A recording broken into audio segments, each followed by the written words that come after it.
If you can dream it you can do it. अगर आप किसी चीज़ का सपना देख सकते हैं तो आप उसको अचीव भी कर सकते हैं। तो आप लोग आशा करते हैं कि आप लोग अचीव करने की कोशिश भी कर रहे होंगे और 2024 के प्रीलिम्स की तैयारी डिसिप्लिन के साथ आप लोग और टाइम टेबल के साथ कर रहे होंगे। तो hello and good morning everyone, कैसे हो आप सब?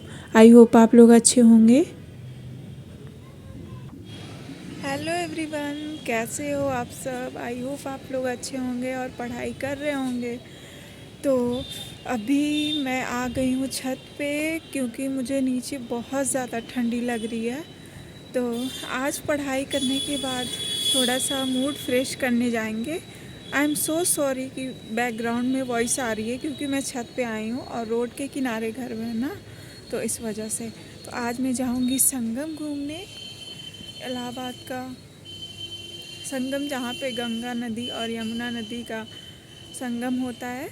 तो वहीं पे मैं जाऊँगी और बड़े हनुमान मंदिर और आप लोग को दिखाऊंगी। तो आप लोग वीडियो में बने रहिएगा क्योंकि पढ़ाई के साथ साथ मूड को थोड़ा मतलब दिमाग को रिलैक्स देना भी बहुत ज़रूरी है और रिफ़्रेश करना भी बहुत ज़रूरी है। तो गाइस, सबसे पहले अपने आप को कवर करके, मतलब ठंडी बहुत ज़्यादा है और अपने आप को ध्यान रख के पढ़ाई करना बहुत ज़रूरी है।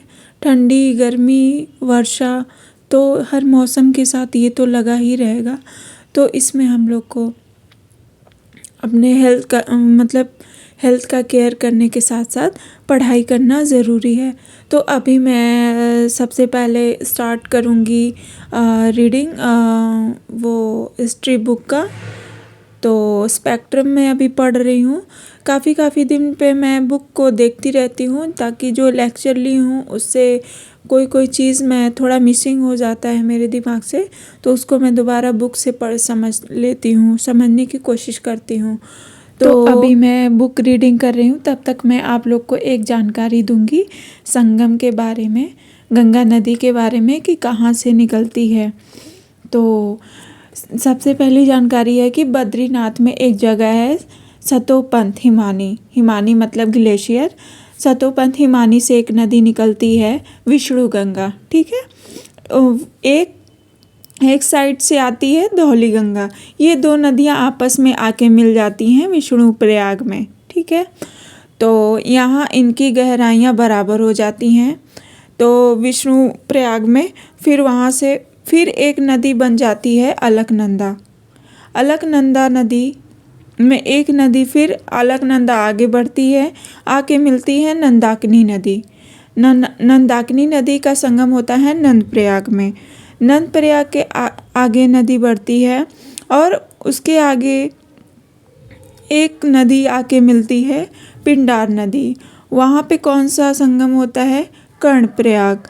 कर्णप्रयाग के बाद फिर आती है अलकनंदा, आगे बढ़ती है। अलकनंदा ज़्यादा गहरी है इसलिए वो मतलब सारी नदियाँ मिलके फिर अलकनंदा ज़्यादा गहरी है इसलिए वो आगे की तरफ बढ़ जाती है। तो आगे बढ़ती है तो उसमें आके फिर मिलती है मंदाकिनी नदी। वहाँ पे होता है रुद्रप्रयाग। रुद्रप्रयाग के बाद उत्तरकाशी से भागीरथी नदी आती है, अलकनंदा में मिल जाती है। वहाँ पे देवप्रयाग में भागीरथी का संगम होता है और उसके बाद गंगा बन जाती है। दोनों नदी की गहराई बराबर हो जाती है तो वहाँ से गंगा नदी निकलती है। लास्ट में सबसे लास्ट संगम है ये हमारा प्रयागराज में, जो है यमुना नदी और गंगा नदी का संगम होता है, यहाँ पे होता है प्रयागराज। तो वहीं पे मैं आज गई थी संगम में घूमने। तो और यहाँ पे सरस्वती नदी भी, ऐसा कहा जाता है कि मतलब सरस्वती नदी का भी यहाँ पे संगम है, तो वो उसको कहा जाता है वो विलुप्त है। तो यहाँ पे लास्ट प्रयागराज में होता है संगम गंगा नदी का। तो फिर उसके बाद मैं अभी ये करंट अफेयर्स के क्लास कर रही हूँ क्लास करने के साथ मैं आप लोग को जानकारी भी दे दी। आशा करते हैं कि आप लोग को इस जानकारी से कुछ सीखे होंगे और आप लोग दिमाग में कुछ ना कुछ आप लोग मतलब आप लोग के दिमाग में बैठ ही गया होगा। तो आप लोग तो गाइज़ मैं पढ़ाई कर रही हूँ। तो आप लोग कितना मतलब प्रीलिम्स की तैयारी कितना कर चुके हैं? अभी तो मेरा तो बहुत मतलब रिवाइज़ कर रही हूँ। बाकी पिछले क्लास में मैं ज़्यादा से ज़्यादा मैं क्लास कर चुकी हूँ। बट मैं 2024 में एग्ज़ाम नहीं देना है हमें। अभी मुझे अंदर से जब तक कॉन्फिडेंस नहीं आएगा, वैसे अभी एज भी नहीं हुई है प्रीलिम्स के लिए। तो देखेंगे 1 या 2 साल 1 साल के बाद प्रीलिम्स का एग्ज़ाम देंगे। फिर अभी पहले जब तक मेरी पूरी कंप्लीट तैयारी नहीं हो जाएगी, कम से कम 10,000 मेंस का क्वेश्चन सॉल्व कर लेंगे और PYQs को सॉल्व करने के बाद प्रीलिम्स के, तो फिर उसके बाद एग्ज़ाम को देंगे। तो मैं ऐसा सोची हूँ। तो अगर आप लोग कॉन्फिडेंस होगा आप लोग के अंदर, मतलब आप लोग ज़्यादा से ज़्यादा पढ़ चुके होंगे, तो आप लोग एग्ज़ाम दे रहे होंगे 2024 में। तो अभी मैं जा रही हूँ संगम। देखिए ये रहा कुछ व्यू, ये है बगल में मंदिर शिव जी की। तो अभी मैं आ गई हूँ संगम। संगम मतलब बहुत अच्छा लगता है, बहुत रिलैक्स मिलता है जाने के बाद। बहुत दिनों के बाद पिछले 1 महीना 2 महीने हो गए होंगे मुझे गए।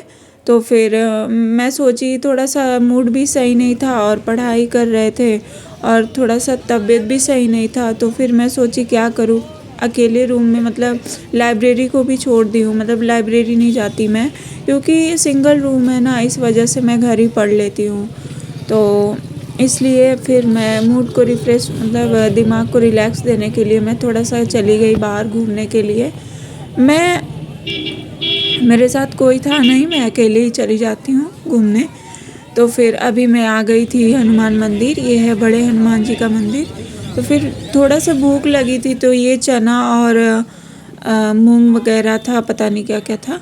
तो फिर ग्रीन वेजिटेबल्स थे, फिर उसको थोड़ा सा खाया और आधा खाने के बाद जैसे अजीब लगने लगा, थोड़ा कच्ची कच्ची चीज़ थी कोई बात नहीं, खाए और फिर चल दिए वहाँ गंगा नदी के यहाँ आगे। यही है संगम, जहाँ पे साइबेरियन क्रैन उड़ रहे हैं। यहाँ पे ठंडी में साइबेरियन क्रैन देखने को मिलते हैं, पक्षी है। तो फिर ठंडी में सब आ जाते, गर्मी में चले जाते हैं। तो फिर ये है गंगा नदी का संगम जहाँ पे होता है। ये मैं चुपचाप से यहाँ पे लोग संगम में आए थे नहाने के लिए, लोगों को देख रही थी और पक्षियों को देख रही थी और फिर नदी में देख रही थी जहाँ पे यमुना और गंगा नदी मिलते हैं। बहुत अच्छा लग रहा था किनारे, गंगा के किनारे बैठ के। तो उसके बाद कुछ देर बैठने के बाद फिर मैं चली आई वापस। और ये है अकबर का किला। मैं सोची आप लोग को दिखा दूँगी जितने लोग नहीं देखे हैं। इसके अंदर बहुत ही ज़्यादा बड़ा है, मतलब अच्छा व्यू है अंदर का। तो अंदर मैं एक बार जा चुकी हूँ, इसलिए मैं फिर नहीं गई।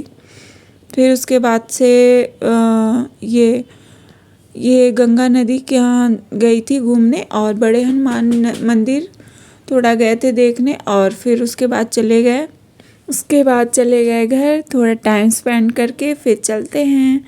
आप लोग वीडियो में बने रहिए। तो गाइस आशा करते हैं आप लोग को मेरी वीडियो पसंद आई होगी। तो अगर पसंद आई होगी तो do like the video, subscribe to a channel. मिलते हैं आप लोग से नेक्स्ट वीडियो में, तब तक के लिए बाय।